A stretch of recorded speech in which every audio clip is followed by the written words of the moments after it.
Welcome to Special Session. I'm Brian Schott with Utah Political Watch.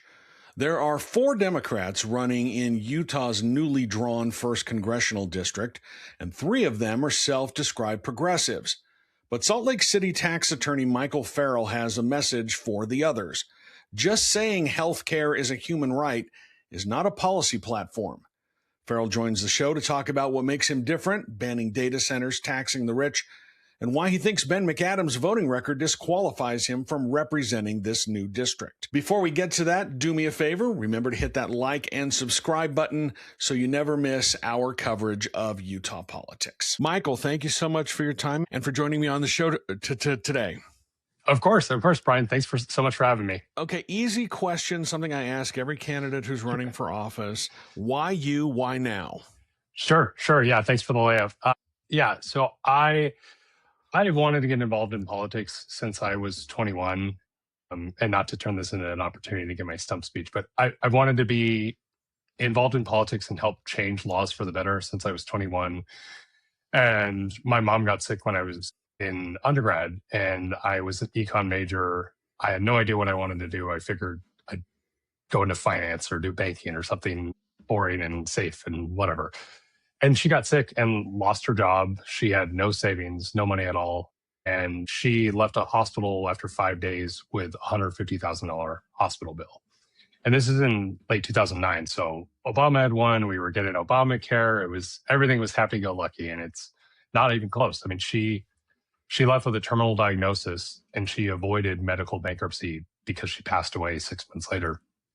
And that's, I'm 21, and I'm realizing, and makes me sound naive, but I'm realizing that's the system that we're okay, like that our elected officials are okay with, that we have built up this bad system. And I figure I don't know what I want to do with my life, but I should go to law school and I should figure out how I can be in a position to change these laws, to change them for the better, to push us towards, obviously, you'll see single payer healthcare. And so that's, 21, and now I'm 37, and you can tell from the grays I have here.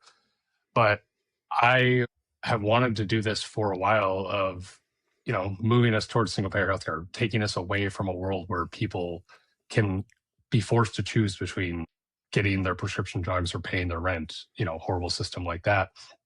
And I've been building my life since then. Why me? Why now? Why this race? Because I can run as the authentic progressive that I am in D plus 20 district here in Utah. And I could show people that I will deliver on the progressive liberal policy values that I'm espousing. And I don't need to, couch it as being a mealy-mouthed moderate, to be frank. Running in Utah as a Democrat, being a liberal hasn't really been a possibility until this year.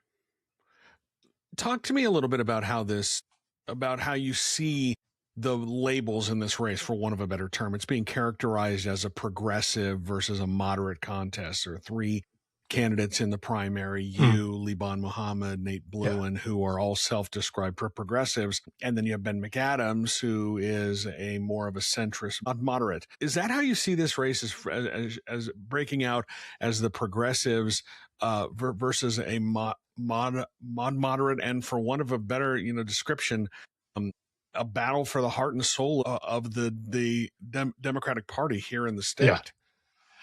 Yeah, I mean, those stakes are pretty high. I get stuck on when people are fighting about labels. I'm a proud New Deal Democrat. I consider myself a progressive, but not to get boring, but like Teddy Roosevelt was a Republican and he was a progressive. So I think people can get too tied up on fighting over labels when they're not fighting. And I'll answer your question in a second, Brian. Sorry to filibuster, but get too tied up on labels as opposed to getting focused on like what has that person said that they're going to do, and if they're an elected official, what is their voting record and their political experience showing me that they're going to deliver on. In this race, Ben McAdams, he's running as he is a more moderate candidate, but I was going to say he's running as a more moderate, but he's not really. He's also trying to pitch himself as more progressive in this race because it's a lot different than the prior races that he's running, and he's adapting as any good career politician does. He's adapting to the new voter base that he's trying to appeal to. I think people want to see someone who is aggressively going right now we're running, so we're not enacting any policies, of course, obviously. But I think people want to see someone who is going to fight for them, is saying, hey, I'm going to fight for you. And I know that's generic, but saying, I'm going to fight for you with here are my, ABC, here are my detailed plans. Here's what I'm going to actually do. For example, Nate and Liban, they say healthcare is a human right. Pardon my French. That is just such a meaningless, vapid phrase. Like, it doesn't, I don't care. I agree with it. Like, my mother died 150,000 ago. Obviously, at my core, I fundamentally agree with that. They don't have any plans. And so that's like, I don't care that they can say the same, like ChatGPT can say that for me. I don't need someone who can say pretty words and say, oh, I'm a progressive. I'm going to fight for single payer healthcare. What is your actual plan? What do you have? I think people want to see someone who has plans to get actual things done that are going to make their lives actually better on day one. Like Donald Trump sorry, I just had a brain seizure, is somehow president again for the second time. And he ran on egg prices are too expensive. Now, obviously, you and I know that the president of the United States doesn't set egg prices in grocery stores, but people voted for this guy a second time because he promised to get things done. He was a liar. Here we are, blah, blah, blah. Yeah. But wanting someone to actually deliver on real things that are going to make their lives really better are what people want. And I am a progressive, but I think that's a waste of time fighting over like what labels we should be. Ben McAdams' voting record speaks for itself. I think when he was in Congress, he voted, or his voting record demonstrates he was the most conservative Democrat in there. That is a record that doesn't translate to what I think the voters of this new district, I said I think because it's a new district, but the voters of this new district want.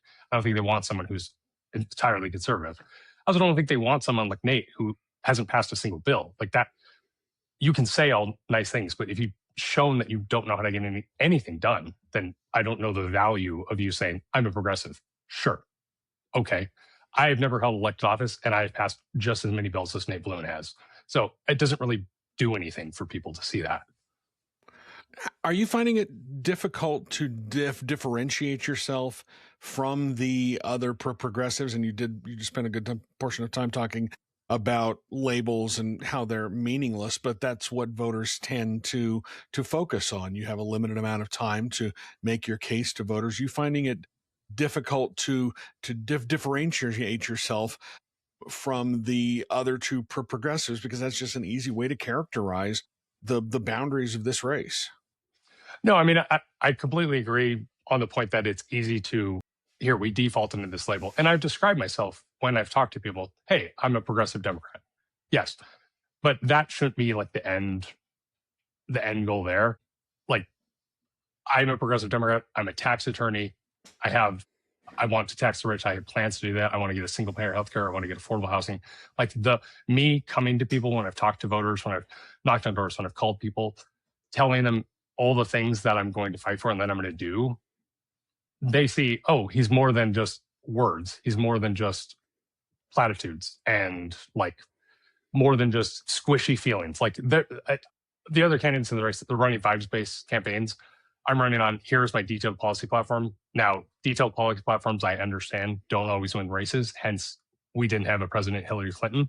But I think that's been a differentiating factor for me of talking to people and saying, I've been an attorney for 12 years. I know how to get things done. Here's what I'm going to get done for you, has been appealing. Like I've talked to people who know only about Ben McAdams because, he's the only one who really in this race had name ID on day one. And that's, the name of the race right now is getting more name ID for me and Liban and a little bit for Nate. But I've talked to people who are like, oh yeah, I know Ben McAdams, he's a Democrat, right? And I'd be like, well, sure, but he's a moderate Democrat. I'm a progressive Democrat, but here's what I'm going to get done for you. And here's some of the bad votes that Ben has taken, voting against minimum wage increase, voting against the PRO Act, things like that. I think breaking it down to voters of beyond the squishy labels that don't really mean anything and getting into actual detailed policy plans, which none of the other candidates in the race, as far as I'm concerned, have done. I think that's been the differentiating factor for me. One of the things that you've talked about on the campaign trail, it's also on your website, is about it's a more aggressive style, more confrontational style that you want to bring to Congress if you are elected. You've talked about using obstructionist House rules to force votes on progressive bills. How do you think that aggressive approach will play out practically in what is likely to be a very divided House of Representatives? And do you plan to try and build coalitions to accomplish those goals, or is that, or are you counting on being able to just depend on to use the Republican playbook and just pass things on a party line vote? Because if you look at it, you're going to need a broad coalition to pass 100%. things like Medicaid for all, or some of the other things that you want to. And we'll get into some of those policy proposals in just a moment. But I'm curious about how you plan to bring this confrontational style to Washington, and if there's any room for, moderating that style when you reach the reality of what it's going to be if you are elected. Yeah, thanks for asking, Ryan. So I mentioned I'm an attorney. I've been an attorney for over a decade. To get any deals done, I'm a transactional attorney. So I'm always negotiating across the side from another party, another law firm. We both want 100% of the loaf for our client, and then we end up settling somewhere at the beginning. What I want in a representative, or what I think people want to see in a representative in Congress, is someone who's going to fight for them from the word go. It's not going to be ready to compromise like Ben is not going to be ready to immediately build a coalition to sacrifice certain core values, like to give up on minimum wage increases and make excuses for it, like things like that. So going into the approach with, hey, I'm going to fight for 100% of what we want. I'm going to fight for single payer healthcare. I am not going to make perfect the enemy of good.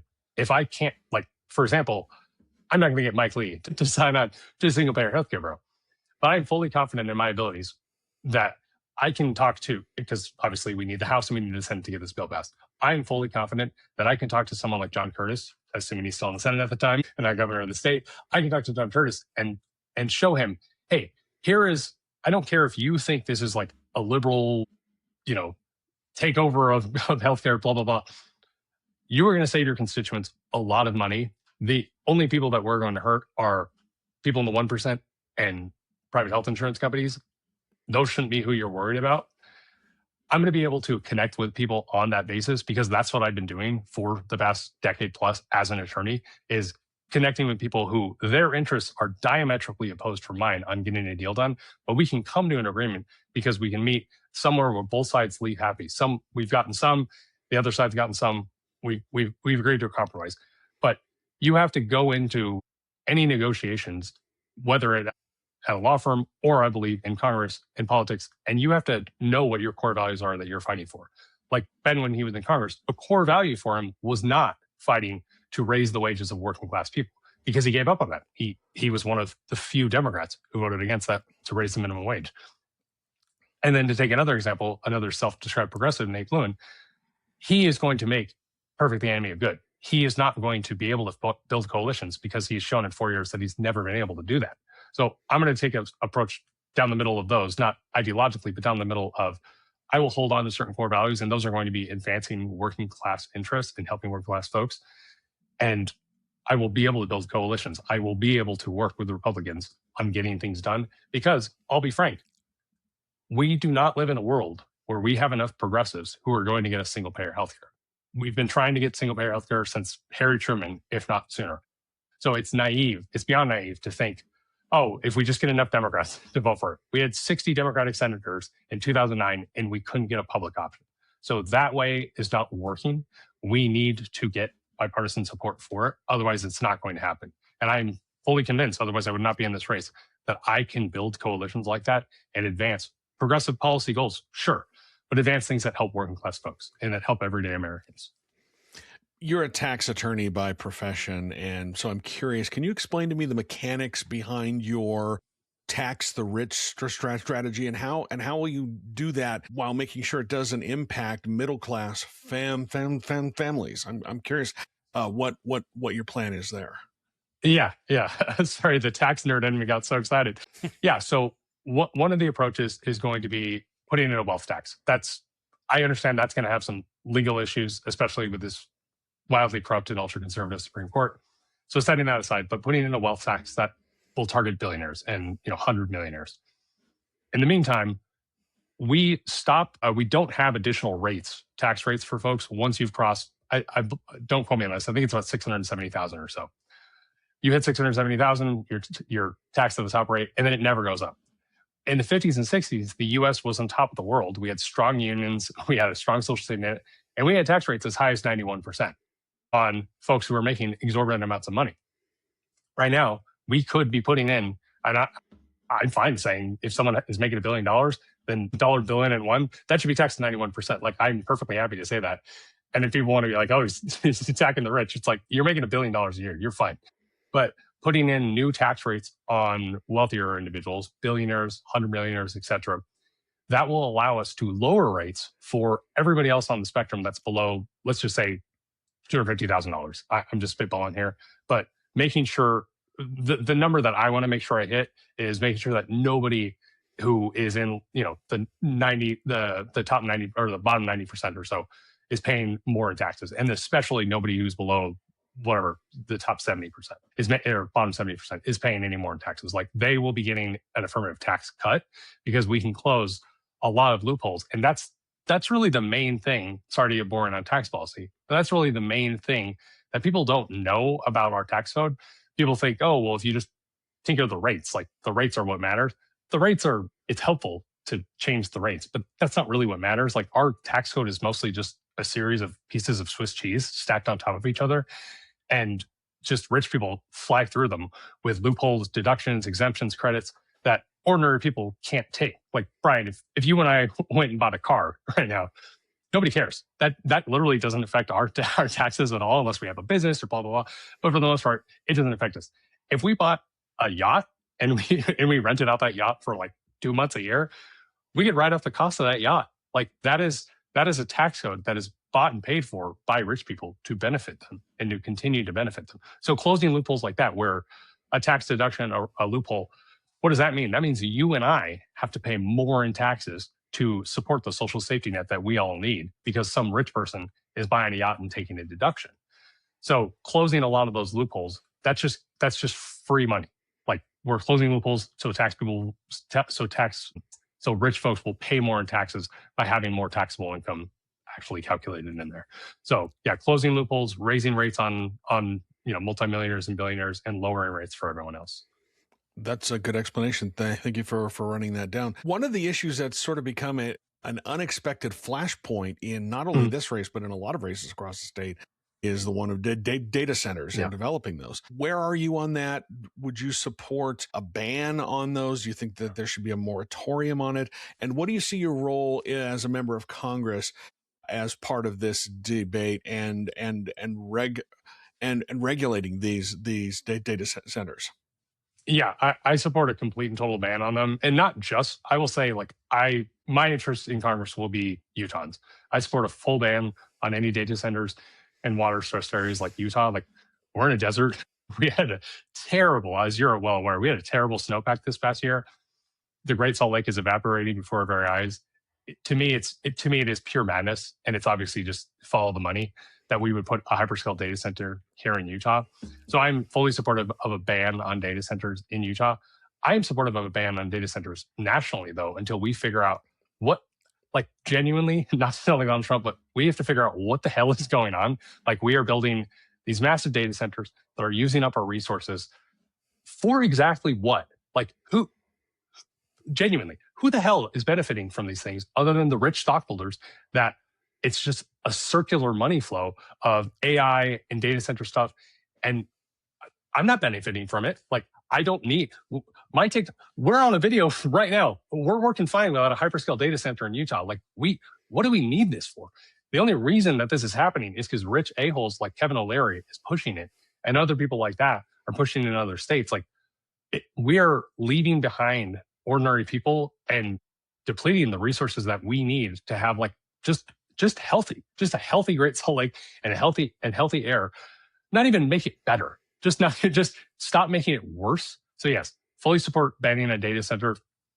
I'm sure you saw, and me getting my little pitch in as a politician here, but I'm sure you saw that Ben owns interest in a data center down in Delta. That's terrible. You shouldn't be owning an interest in a data center if you're going to be in office like that. He needs to get rid of that. I don't care the explanation he gave of, it was for helping them to be more renewable. Sure, whatever. That's bad. And then Liban did lobbying work for Meta on data center growth strategy. Like, I think Liban and Ben are both on the wrong side of this on the data center issue. I don't. I genuinely, I'm sorry to say, I'm so exasperated. But what the hell are we doing that for? We're getting rid of the resources that we need for a healthy environment so that Kevin O'Leary and other people in the 1% can benefit. And it's disgusting. And yeah, I would support a full ban on them in Utah and nationwide. As someone who is advocating for progressive policies, does it give you hope? Does it give you a lift when you see what's happening in New York City with Zoran Mamdani and he's being able to meet a lot of these campaign promises, implement a lot of these promises that he made on the campaign trail, implement these progressive policies, and he's doing it in a way that balances the budget and strengthens the social safety net? What does that say to you as someone who also wants to advocate for these kinds of policies if you get into elected office? Yeah, that tells me that what I see as just an outsider, I'm just everyday ordinary voter, citizen, and I see these politicians making promises and then I can't do it. I guess it just didn't work. That tells me that they're liars. That tells me that if you wanted to get these things done, you could get these things done. I don't want to hear all the excuses from people of gridlock and blah, blah, blah, blah. Zoran came in, he made promises to tax the rich, he made promises, free buses, free childcare, all these great, amazing things, and he's delivered on it. And that tells me that if you have enough smarts and enough courage to actually do what you're promising, that you can get it done. That's why I'm convinced, like when I talked about taxing the rich, putting in a wealth tax, I understand that that's going to run up against opposition in, our corrupt Supreme Court. Congress is one of the three co-equal branches last time I checked. So we should be, telling the Supreme Court that they're wrong occasionally on things and stripping them of jurisdiction to hear cases. So if I'm passing a wealth tax legislation, I'm going to strip the Supreme Court of jurisdiction to hear a case involving it. It's not their place to constantly check every bill that Congress passes. I know that's a controversial statement, but they just made it up at a whole lot. So I think pushing back on the institutional actors that don't want good things to happen, Zoran shows that we can do that and we can actually get things done with effective messaging and people who are willing to burn political capital. I see a lot of politicians who are, I don't know what they're saving it up for. They're waiting until, the second coming, apparently, before they would actually go out on a limb and have some, I almost cursed, have some political courage. But Zoran shows that you can get it done if you're actually willing to stick to your guns. And that gives me hope that if I'm coming in with this policy of, hey, we're going to tax the rich and rebuild America, I'm going to fight for it tooth and nail. And I am not worried. If I'm honored enough to serve the folks of CD1, my goal in life is not to be in DC for the next, 4 decades of my life. I don't want to be a career politician. So if I get in and I have to burn political capital to get these things done and it helps people, that is the point. That is why I'm there. If I'm not willing to do that, then why am I there? I could just stay here and be a tax attorney. My life is fine. I don't need to be going there to just cash checks and not do anything, which is what the vast majority of members of Congress do. And it's like, just go away. I want these people to go away because they're not doing anything to help people. So Zoran shows you can, if you actually want to, you can actually help people. You're running in the newly redrawn boundaries of Congressional District 1. In the past, Salt Lake County was divided up into 4 pieces. What are some of the issues or the political needs that you think that can be addressed now? Because Salt Lake County is mostly whole. It's the most populous county in the state. That's where all the voters are. What are some of the political issues or needs that were being ignored under the previous map that you think now have an opportunity to be addressed under this newly redrawn map? Yeah, now, we actually will, I'm fully convinced we will get a Democrat in Congress and we will have a representative from Utah who is going to be fighting to defend our public lands is one example that comes to mind. It's embarrassing that Utah, our natural beauty is not only one of the most amazing reasons that people want to call this beautiful place home, but to be boring, it's also a huge driver of economic growth and tourism. And it's embarrassing that we have our 4 Republican members of the House and our 2 Republican senators couldn't care less about fighting to defend our public lands. So I think having a Democrat in there, that is an issue that should be important to all Utahns, but I know is important to folks in Salt Lake County. And so going in there and being able to defend that and speak up for it, and not just have it be a side issue, but have it be front and center of like, hey, I'm from Utah, I'm representing Utah. Absolutely not. Over my dead body, Mike Lee and anybody else who wants to privatize and sell these lands. So that's one issue. Another is not to lean in too heavily into what happened, but getting rid of gerrymandering. Like, I think the fact that Salt Lake County is now going to be able to have a Democratic representation in Congress, they would have had it for years. You know, we wouldn't have had to, I mean, Ben was a Democrat, sure, but for Matheson and then, you know, brief interlude with McAdams. But Salt Lake County is a blue county. And because of what the legislature has done, you know, carving it up into fourths, they haven't had real representation. And so having a member of Congress who's saying, hey, like, I will only be in Congress because of better boundaries and because of Prop 4, that shouldn't be the base case. We shouldn't have to put so much on ordinary people's shoulders to fight tooth and nail to get real representation and actual representation. We should have a ban on gerrymandering nationwide, especially with the Supreme Court basically doing away with the Voting Rights Act. So I would just like things like that have impacted the actual representation that Salt Lake County has. Now we have someone there who's going to be fighting and saying, I shouldn't be here just because thousands of people had to hustle for this. I look at the voter data for this newly redrawn district, the voter registration data, and it shows that registered Democrats make up only about a quarter of the electorate in the new CD1. Independent voters are the largest single block. They're about 35%. Registered Republicans are at about 33.5, 34. Given that math, how do you build a winning general election coalition with moderates, moderate Democrats, independents, even moderate Republicans running on your policy priorities of raising the federal minimum wage, banning corporate ownership of residential homes, a wealth tax, free universal child care, 12 weeks of paid parental leave? How do you message that to those voters in this district that I know it would have gone for Kamala Harris by more than 20 points in 2024, but I'm curious how you plan to build a coalition if you win the Democratic nomination, because those are the voters that you're going to have to communicate to. Yeah, and Brian, when you were saying all those policies, like, boy, that sounds great. I love all that stuff. But I think pointing out to people a lot of those policies and a lot of the things that I want to fight for, that I'm going to fight for in Congress if I'm honored to serve CD1, I think of those, and obviously I do, but I think of those as just common sense solutions. Like, why don't we have 12 weeks of paid parental leave like other peer nations do? Denmark does. I'm not shitting on Denmark. Denmark's an amazing country. We're the richest country on earth. We should be supporting our people better than Denmark is. Like, it's ridiculous that we don't have these things. And so when I talk to people, you know, and I've even talked to, you said moderate Republicans, I've even talked to some Trump Republicans, and they've been like, you know, they're not going to agree with me on we should impeach Donald Trump, for example, but they're going to agree with me on the rich should be paying their fair share. We should be supporting Social Security. We should be expanding, you know, access to affordable healthcare, things like that. They're just common sense solutions. The reason it doesn't happen is because, the reason I think it doesn't happen is because money in politics and corrupt and ineffective politicians. But just talking to people and breaking it down and not saying like, I'm going to push for Medicare for all because I'm a democratic socialist. Like, you've already lost a lot of people when you say that. But when I say, hey, I'm going to push for affordable healthcare, my mother went through this experience. Like, nobody should have to go through that. Like, I don't want you to ever have to go through what I went through. I don't want anyone in your family to ever have to go through what my mom went through. We have the money. You could save money if we changed the system.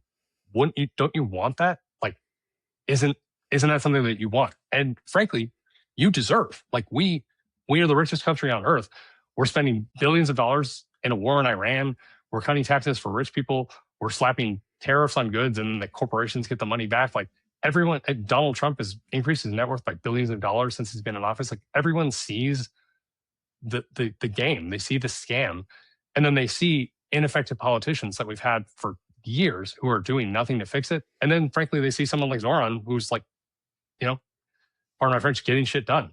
And so I think they want people who are going to deliver on things like that and make their lives better and easier. And I don't think they're like fixated on the labels, but I approach things, hey, let's do this stuff. It's going to save you money. We'll tax the rich. We'll fund these things. And I don't need to go at it at a, ideological man the barricades sort of way. I go at it at a, hey, like, I get you're moderate, you're an independent voter, whatever. You don't like Democrats, you don't like Republicans. Sure. Neither do I. That's why I'm running for office, because I've looked at Democrats in office and I've looked at Republicans, and I don't really like them because they don't really get things done for ordinary people. So would you like to support me? And then when I'm in office, I'm going to make your life better by making things more affordable for you. That should be just a simple transaction. Like, you deserve we deserve nice things. We have the money for it. We deserve nice things is the pitch that I've given to Democratic voters who agree with me, moderates, independents, and even some Trump Republicans. And yeah, I think it's fairly compelling messaging. Okay, this is the part of the interview where you get to plug your stuff, tell where people can find you online. Sure. Yeah. Awesome. So my handles are at Farrell for Congress. I'm most active on Instagram and TikTok. And then my website is michaelforutah.com. That's FOR Utah.com. All right, Michael Farrell, thank you so much for your time. Of course. Thanks so much, Brian.